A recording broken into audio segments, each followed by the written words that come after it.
My next guest tonight plays Phoebe's boyfriend on Friends, and you also know him from such films as Clueless and The Cider House Rules. His latest film, The Shape of Things, opens tomorrow in select cities. Let's take a look.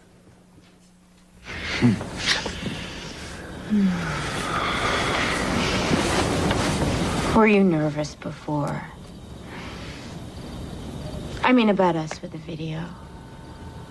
Oh, not really. A bit. Sure. Yeah, it's just, let's not watch it, okay? Do we have to do that? Oh, not if you don't want to. Good. Because I don't think I could get into that, actually. See, I'm totally different. I think everyone should see themselves doing it. And their friends should see it, too. Please welcome Paul Rudd.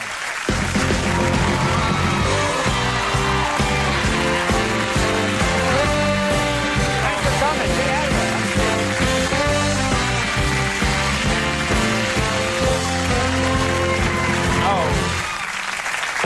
Thanks for being here. Thank you. Thank you for having me. It's all going so well for you. Yeah. Yeah, I'm not asking, I'm telling you. It really is. It's going very well for you. Well, thanks. And in addition to all the other work you do now, you really are the seventh friend when you think about it. Of the friends, you're now the seventh friend. It's a pretty strange feeling to be, you know, it's Central Perk hanging out with the friends, and I do consider myself the seventh friend. They're all great. Did you go to Matt LeBlanc? It was in all the tabloids. He just got married. Did you go to that wedding? No. They're all actually they're all great except Matt LeBlanc. Yeah. And I don't really. He's care a cruel and cold man. Yeah. No, you didn't go to that. Well, I understand that people are talking about next season might be the last episode or last season of Friends. But you have an idea for a spinoff. Is that right? Well, I thought of it while I was working on the show and ran it by the producers, and I think it should just be called Friend.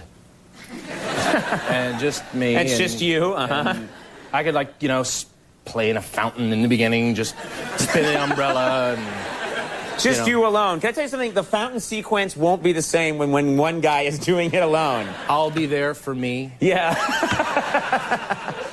That's a better song. I like it. You've thought this out. Good for you. Yeah.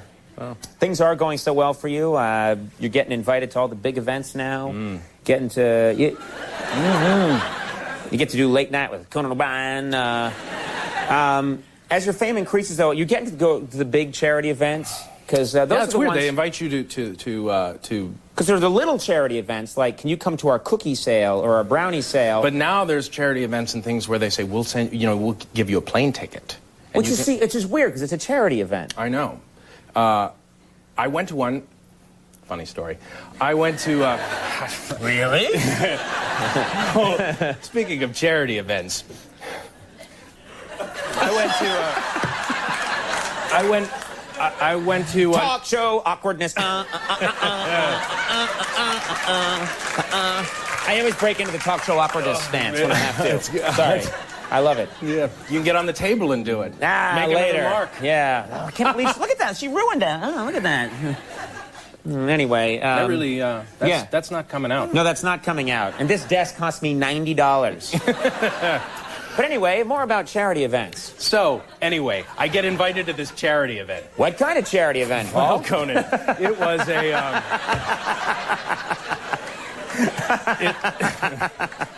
It was a charity event for spinal injuries. It was for the Christopher Reeve Foundation. Right. It's a good cause. Mm-hmm. I was a little thrown because it was a ski classic. Right. Which seemed really kind of yeah. Right, it shouldn't maybe do this for spinal injuries. Yeah. Right, I mean, it's like, what better way to kind of support the cause than, shoot down a mountain at 70 miles per hour. Right. Are you a good skier? No, not at all. But I love it. Right. I've been a few times, but I'm not really very good. And I told them, I said, I'm not really a good skier. I don't know what this classic entails, but they said, oh, so many people are not really skiers. It's just you ski for a couple of days. They have fundraisers and an auction and all of this stuff. And so I got there and then found out that there were races, and they had races. They matched You don't mean like the races where you go through around slalom, like down the flat? yeah. And so they would pair a celeb Right. up with God, I said it, didn't I? You said celeb. I'm sorry. Yeah. So they would pair up a celeb with like an Olympic skier, and then people who paid money to ski on the team, and everybody was really good, and I'm terrible. Right. And I said, oh God, I don't know if I can do that, but I gave it a shot, and I was like going up the hill, and there were like these snowboarders like, dude, clueless, yeah, and then I went up and I fell 12 times, and then I get to the bottom, and I was like, man, you suck. The same clueless guys are now giving you a hard time. Yeah, and I didn't realize this, but it like filmed it all for television. And I bet you it's going to be the most watched television event of all time. But we had like several runs, and you would get, they would, I was just going to say they handicapped us, but that wouldn't sound very good, would it? But they essentially... And look, More talk show awkwardness. I don't mean to sound offensive. No. I love Christopher Reeve. Right, He's a Superman. Yeah. I just thought of that right now. He just thought of that right now. He's a Superman. and so... That's his Jewish cousin, Superman. That's right. The Superman's over in Long Island. Have you met Larry Superman? He's very strong, and he eats healthy meals. Let me ask you, we're talking about celebs. You grew up in Kansas, okay? You grew up in Kansas. I don't imagine... This is why I'm such a good skier. Yeah. I can't understand what went wrong. Someone give me a push. Wait a minute, Jewish from Kansas? Yeah. He must be a great skier. Yeah. We'll pair him up against an Olympic athlete. You grew up in Kansas. You're not seeing any celebrities there, are you? I mean, because I grew up in Boston, and I think I saw one celebrity Robert Urich was the only celebrity I ever saw growing up. I saw him on the I saw street. him in Vegas once. That's another terrible joke.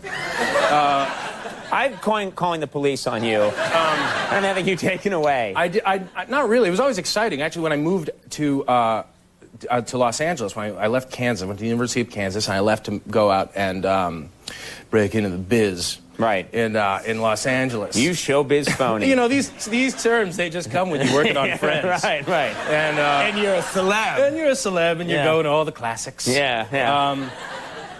But I got a job. I think I was telling you last time I was here that I used to DJ and MC bar mitzvahs and bat mitzvahs, and which is another whole awful segment. But I did weddings too, and birthdays, and I got to meet Neil Diamond at a birthday party. Oh, really? Yeah, it was pretty cool. And you were a young guy, hadn't probably met anybody before. I was not even a year in Los Angeles, and you have to go around and really get everybody excited about the party. And Neil Diamond was sitting by himself, and I walked over and I said, "Hey, Mr. Diamond, you having fun tonight?" And he said, "Yeah." And I said, "Well, more importantly, are you wanging Chung tonight?" What? I'm pretty sure that's the song that might have been playing at the time. Right. Hopefully, otherwise it was... Right. Otherwise, he would you think you were insane. Well, he looked at me kind of thoughtfully and just said, "Well, I try and wang Chung every night." Good for Neil And Diamond. I went, all right. Neil Diamond. That was my brush with greatness. Neil Diamond's cool, yeah. He's probably still talking about you as the ass that came up to him at a birthday party. And he said, "Wang Chung." No. The Shape of Things opens tomorrow in select cities, and it's always nice having you on the program. You're Thank a good you very man. much. Paul Rudd, everybody. We'll be right back with John Fryer. Sold his life on eBay. Got it back. Stick around.